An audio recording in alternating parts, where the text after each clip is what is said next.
Hello everyone, thank you for joining in for this webinar organized by the UniPro team. I'll introduce myself. I'm Rabi Saidi. I'm a lead data scientist in the UniPro team. It's a big team and is a consortium actually comprising three partners from Cambridge, where I work actually. That's the EBI. We have colleagues in Washington and others in Switzerland and Geneva.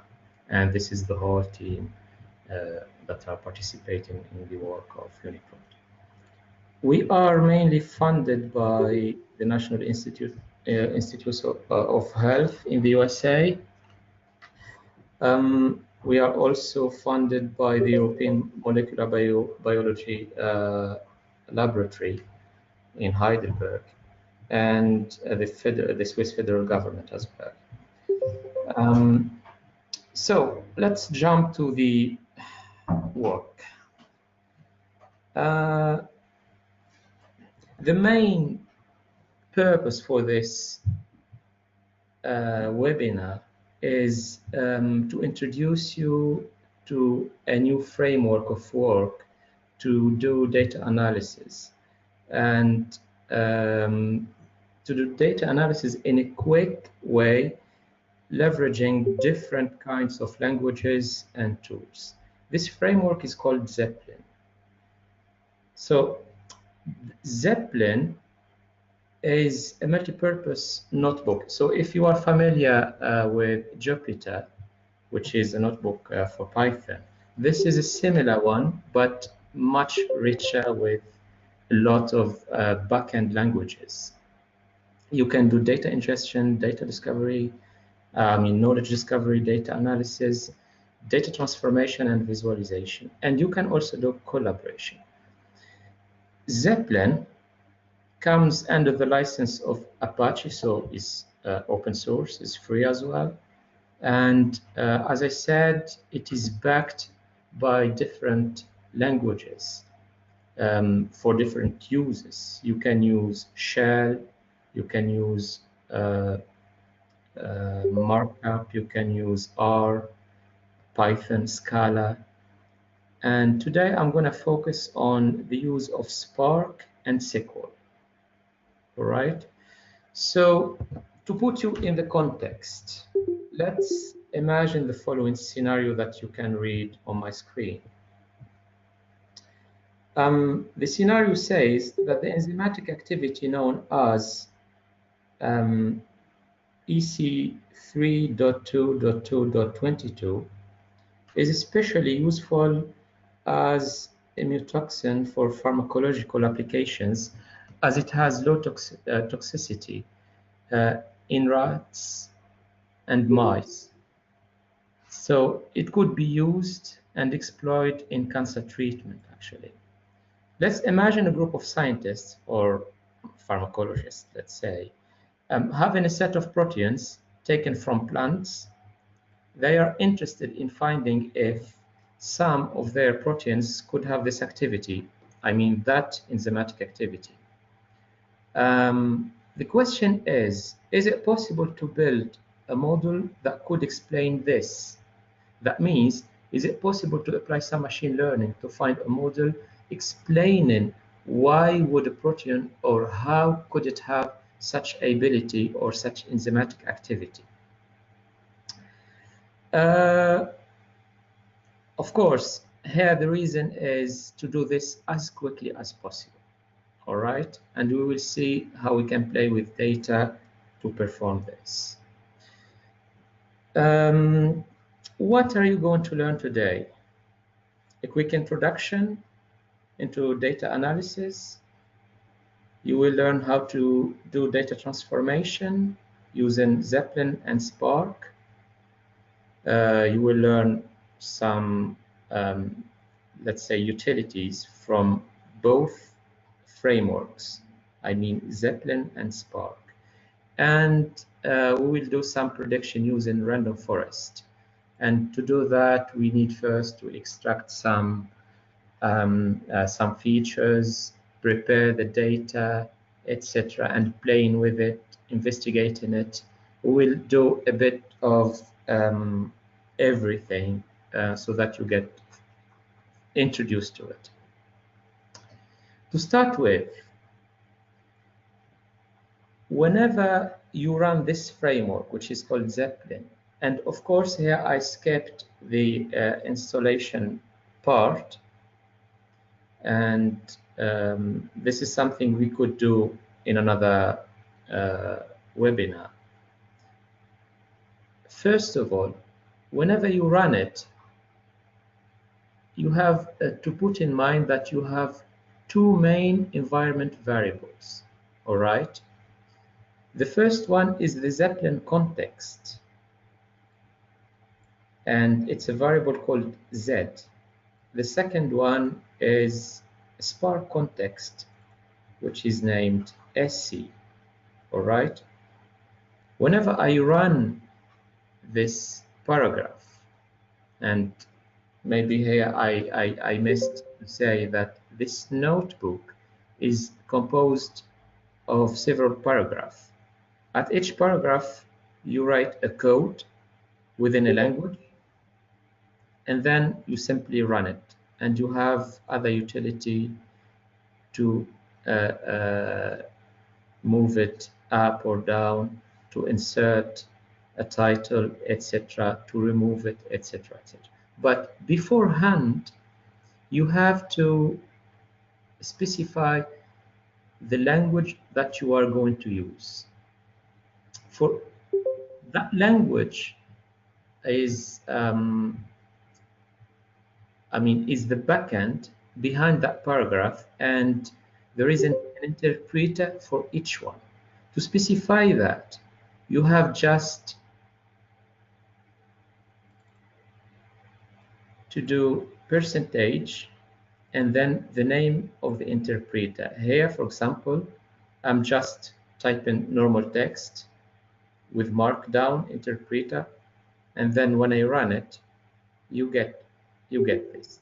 Same thing for the pictures or for the images you've already seen previously. If I double click here, you will see the text that I used to integrate that image using MD interpreter. If I run it, I just get this one. So basically we have, if I return to the environment variable, we have Z, which is the Zeppelin environment, and Spark context, which is the Spark context. So when you see this in the next paragraphs, you don't get surprised. Before we jump to the real business, let me first introduce you to a protein text for those who are not familiar to it. So in our database, UniProt knowledge base, we store information about protein. These proteins can be found in different forms. One of them is the text form.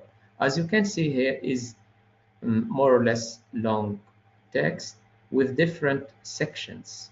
For example, here you have the ID, you have the accession number, you have the names of the protein. You have comments for the function of the protein, if it has a catalytic activity, other properties and features, and there is another section which we are going to use is called the DR section, and in this section we can find a subsection that starts with interpro, and there we can find different signatures, and the signature is something that is conserved in the sequence of the protein, and that could have some functional property. So this is the protein text that we can find in our database. To start working with this, remember our scenarios, these scientists who are interested in knowing if their proteins have some enzymatic activity that could be useful in some pharmacological data and maybe in cancer treatment. First of all, we need to know our working directory. I mean, it's simple to know this using Bash or shell language. So first you need to specify the interpreter like we did with the markdown interpreter. So here is sh. So you type pwd, you run it, it gives you where you are, all right? Second, to build a model that would explain why a protein would have this enzymatic activity, we need to learn this or to make the computer learn about this from experimental data. Okay, so you can get this experimental data from the website of UniProt, or you can download it like this. I'm still using the shell interpreter here, wget, and use this link to get all plants proteins that have experimental that are experimentally reviewed. Okay, I've already downloaded this, so I will skip this section and go to the second paragraph. In the second paragraph, it's still the data preparation. You unzip and you place the data where you want. Okay, this is up to you. And here we are still using the shell interpreter. It's like you are on a terminal on Linux. All right. So once our data have been downloaded, we need to use Spark to play with it, to transform it, and to change its shape whenever we want. Before that, we need to tell Spark that the delimiter between two protein text is enter, double slash, and then enter. I will go back to the protein itself, and you can see that in the end of each protein you have this. You have enter, and then double slash, and then the next protein text will start. So we tell Spark context, that is our delimiter, and then we simply declare a variable that I call here UniProt text to get the texts from that file. All right. Doing so means that I will have a data structure which is distributed in my computer. Here I'm using a single computer, but the data is distributed in my memory. If you use a cluster, the data will be distributed in all the cluster, and this allows you the use of parallel computing for faster and more reliable computation. And as you can see here, this little sample, that is how much or what is the rate of the data you want to get from your text file. Here I put 1, but when you start playing with data, you better use like 0.1, 0.2 of the data. And then false here is how can I say this? Is a selection without a redundancy, actually. Then, just to make a simple check, and whenever you use this kind of things, you have to make simple check to just make sure you are in the right path with the data transformation. Here, in this simple check, I just want to see the first text of my UniProt texts variable. All right. And this variable, which is UniProt text, is of type RDD, which is resilient distributed data set, which means a collection that is everywhere. Anyways, so here, this is the first protein text in my data. I can make a count, same variable, and then count. Here we have like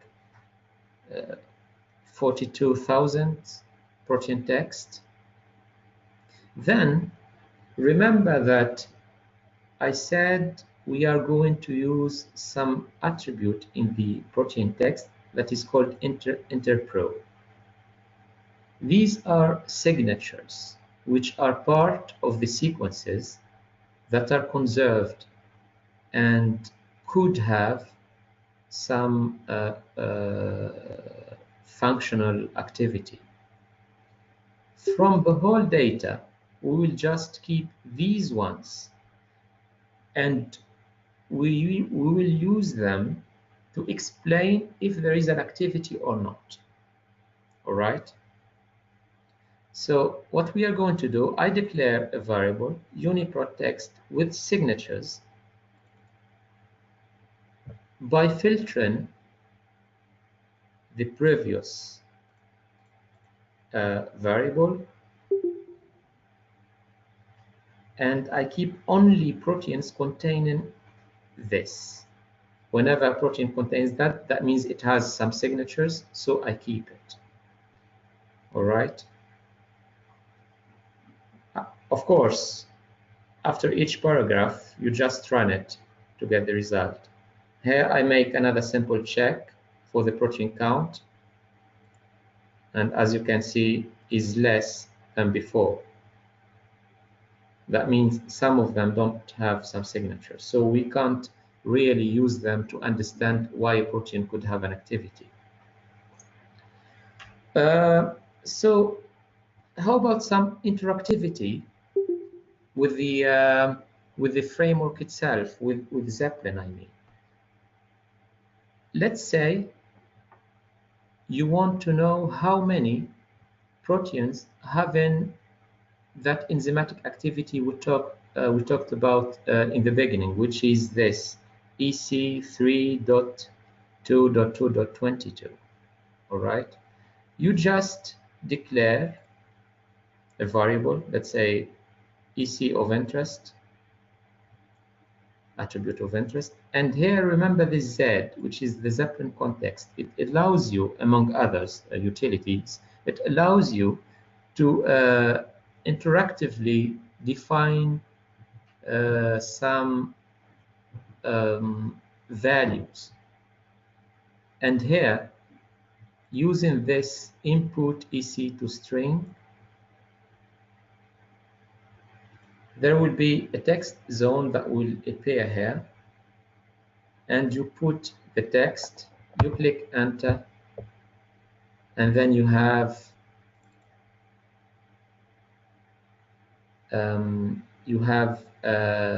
your data filtered using this value to get only proteins having this enzymatic activity.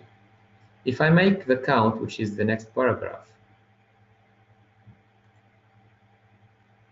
I can see that I have only 66 proteins having that enzymatic activity. Of course, if you can change the value here, I'm changed it, and then I click enter.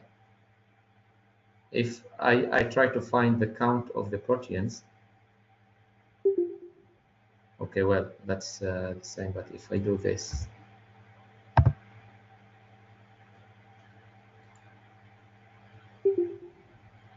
well, they also have these. Strange. Anyway, so here you can change the value of the enzymatic activity you want, or any other attribute you would like to find. All right. Next, we will use the signatures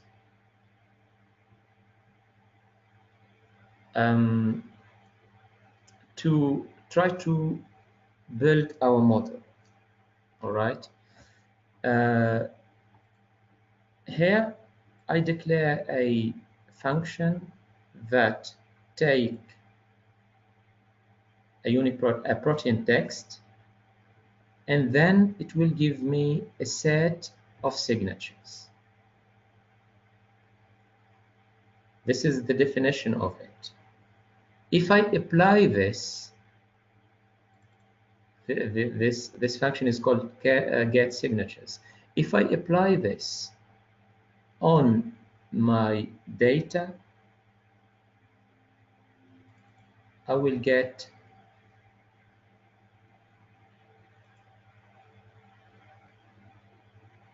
this list of signatures. All right. This list of signatures is, these signatures are the attributes that exist in the proteins having that enzymatic activity. We can use them to encode all proteins in our data set. Before that, we have to define a protein class. This protein class contains this list of signatures that are used as attribute, and in the end we have active or non-active. For this class, each attribute is a number here. If it is 1, then it is present in that protein. If 0, then it is absent. All right, same for active here. So we will parse all our text into protein classes using this function. This function will simply get the text, check if, for example, this is in the text, then it's going to be 1, otherwise it's going to be 0, and same for every attribute here, including the last one. All right. Now we can create something called data frame. First, the variable that we've been working with so far is a sort of distributed collection called RDD, okay, which is a resilient distributed data set. Now we will create from that something called data frame, which is very similar to a table, and all lines in that table are encoded within the same dimensions, which means using the same attributes. So passing from RDD to data frame is quite simple by calling this function there 2df, which means 2 data frame. And here that data frame is named encoded proteins. Once you've created this, you can check the schema of it by typing print schema, and here you can see the different attributes that are used in our data frame. All right, you can display it as well. You can do encoded proteins show, and you can pick the number of attributes you want to of lines you want to show.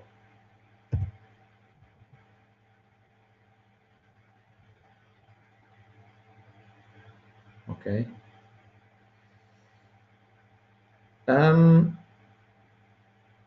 You can also make some get some statistics. If, for example, you want to get some statistics about this attribute, the one I selected just here, I'll just copy it. Come here, I copy it here.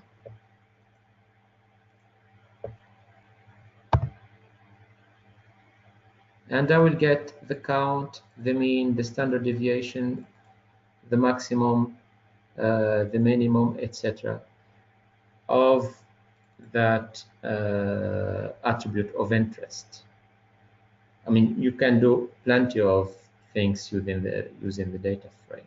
But if you prefer SQL, you can parse the data frame into a table, all right, using register temp table. Then, of course, you have to run each paragraph after you've written it. Then you can simply play with queries if you are familiar to SQL. Like here, for example, select star from protein table. This is the name of the table we created from the data frame, all right? And here you can get the different data.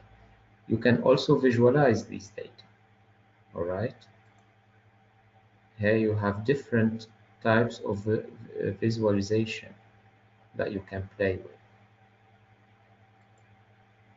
So if we check another query, and this query would say select active and the sum of each attribute, and then we group them by the attribute of interest, which is active. That is our target. Here you can see in the table, for example, here active, when the protein is active, is 1, when it is not, is 0.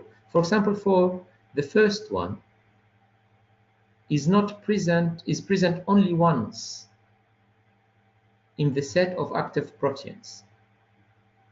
If you see this one, is present mostly in all of them, or maybe in a lot of them, I would say. No, we have 62 in many of them. So we can, you can get a small picture of a small idea of how or which attributes are really important. Those who are really important are those who are present more in the bottom row here, like for example this one, like this one,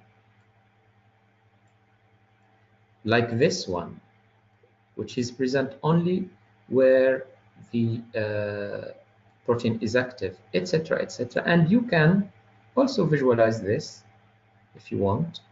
And here you can see, here you have when the protein is not active, and here when the protein is active. And you can see, for example, this signature is present in 65 active proteins, which means it's important, while it is not present at all in non-active proteins. Okay, so this kind of visual investigation I need to do quickly now. So I just remind you here we have a set of signatures that are present in active proteins, which are these, all right? Now, let's do some machine learning using these features. Okay, to do so, we need to assemble them in a way to say, you, machine learning algorithm, you take this set of attributes as features, which means you use them to explain, all right? Only 2 lines of code. And you create a new data frame from the previous one. Then you add on top of that the target, which is the thing that you want to predict.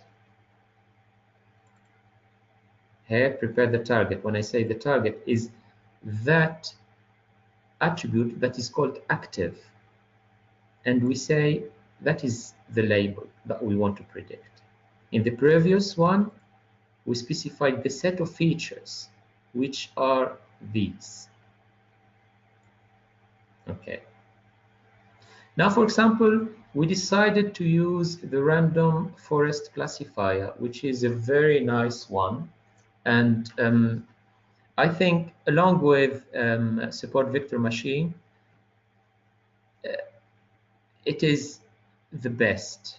I mean, it's rank 1 along with support vector machine.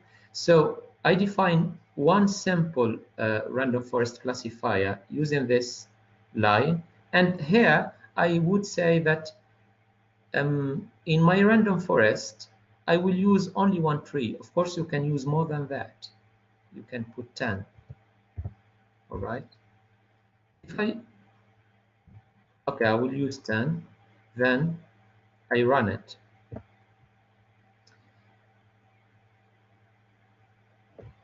Once I've done with my classifier, I just build the model as simple as this. Classifier fit my data frame, which contain the set of features and the label, which means the set of attribute to explain the activity and the activity itself. And I run it.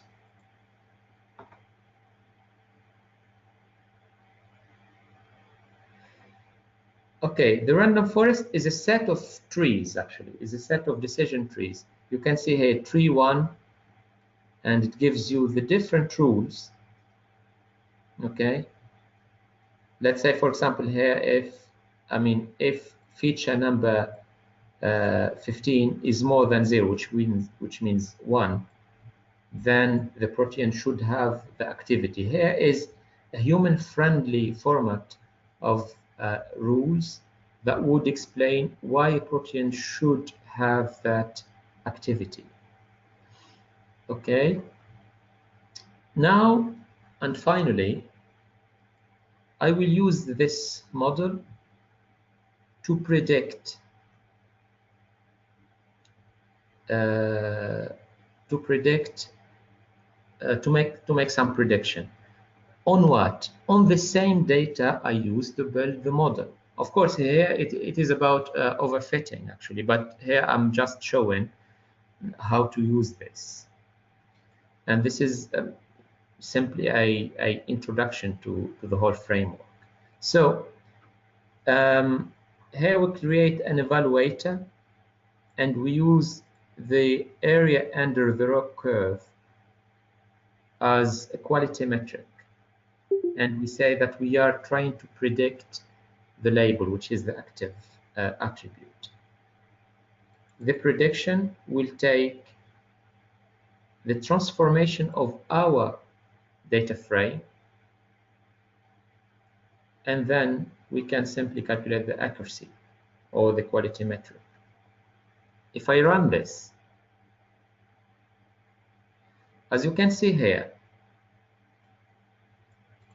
I had all the prediction in a data frame that we will show in the next paragraph, and I have my quality metrics almost full, almost 100%. But again, here we are in a context of overfitting because I used the same data to make prediction. I used the training data to make the prediction, so it's a case of overfitting anyway. To show the predictions, just use show function, and here the number of rows you want to show, and here you can simply see the prediction and the real label, etc., and the probability of it.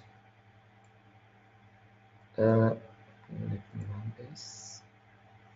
Yeah. Well, I think I should stop here to get some questions. Again, this is a case of overfitting. So in the next webinar, I will show you how to do cross-validation to get a better evaluation of the model, and how to apply a saved model on unseen data. Let's say you have your data, you don't know what's the label of if it is active or not. I will show you how to use that, and this will make the content of the next webinar. To finish with, I just want to say that I'll be making a tutorial in ECCB conference that will be in September, and this tutorial will take a whole day actually, from the installation, the setup of different parameters, until making a full and exhaustive example use case of prediction and machine learning. Thank you very much. I can get your questions now. Yeah, something else. I will make the notebook available for everyone, of course, and don't worry about that. You will get all the code and all the details and information. So.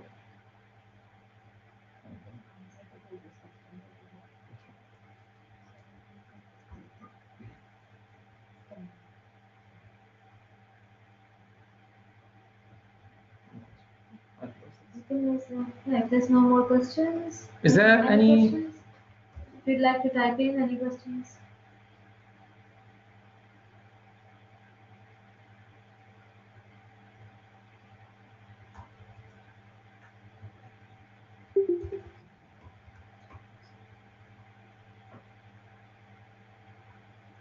Okay.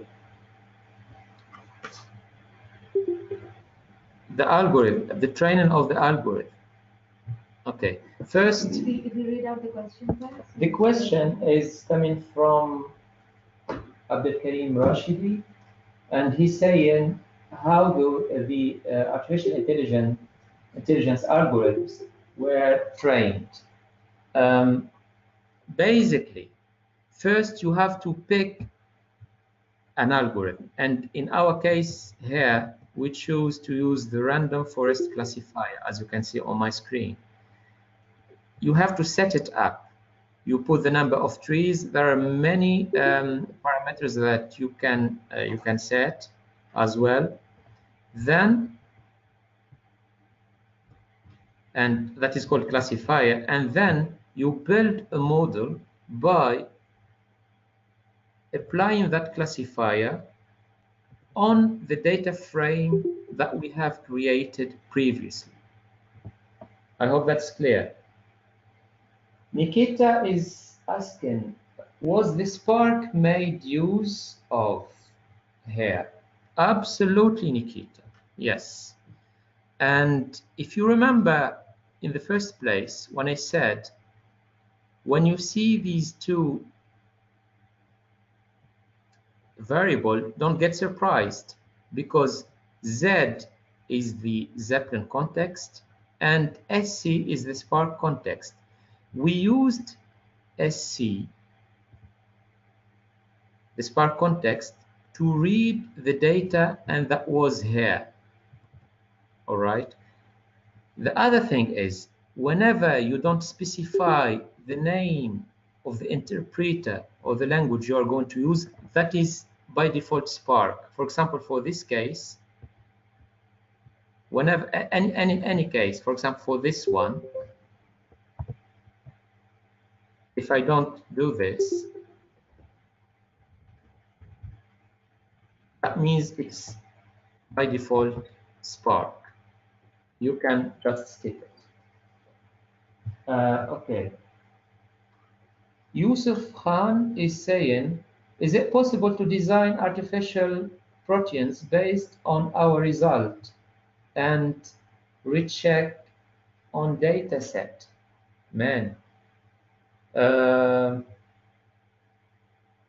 not sure I got this, to design artificial protein. Yeah, like from the sequence based on our result and recheck.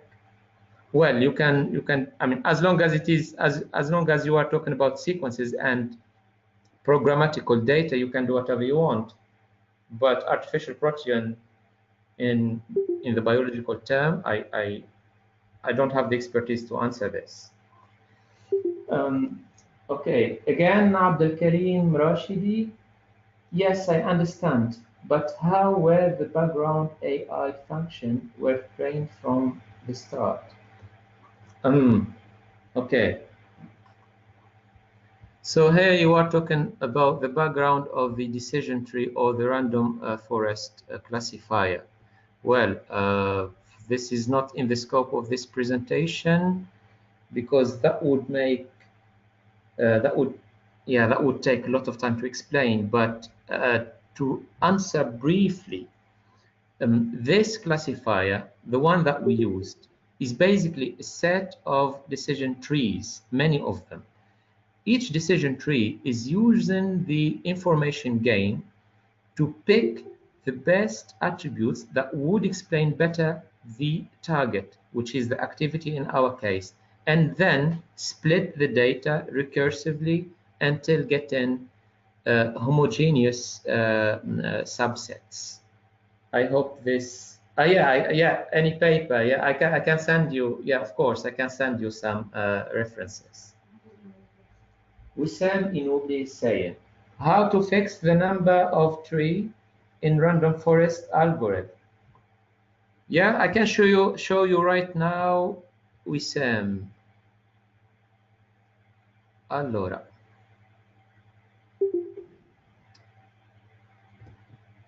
Do you see here, Wissam, on my screen? There is a function called set num trees, and here I put 10. You can pick one and run it. That's it. I hope I answered you, Wissam. Is that what you meant?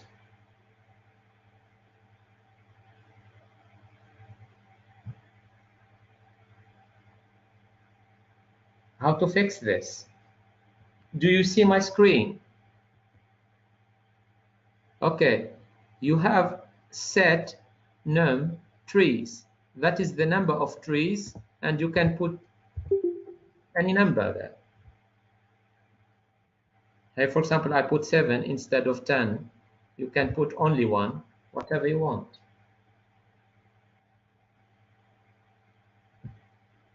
So I think we're right. Olivier Damron, Wissam and Rabi, why 10? Why not 42? Which is best? Well, the more is the best when the data is too complex, actually. When you have an easy case, just use a few of them. If you use many, that would take more time, but would give you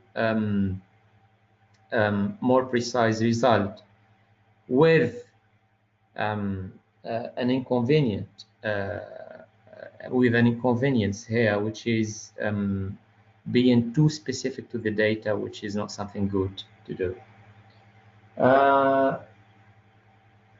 Well, you can use 30 or 100. Is that what you are asking, Wissam? Yeah. Well, you can do whatever you want. If you have time, you can use 1,000. I mean, it will just take more time. So Ines Uger is asking, could you name some application example apart from prediction of certain enzyme activity? Well, application examples are many. You can predict whatever property of the protein. I don't know, like the function, the location, its location in the cell, its gene ontology term, many of these. You can also cluster them in families.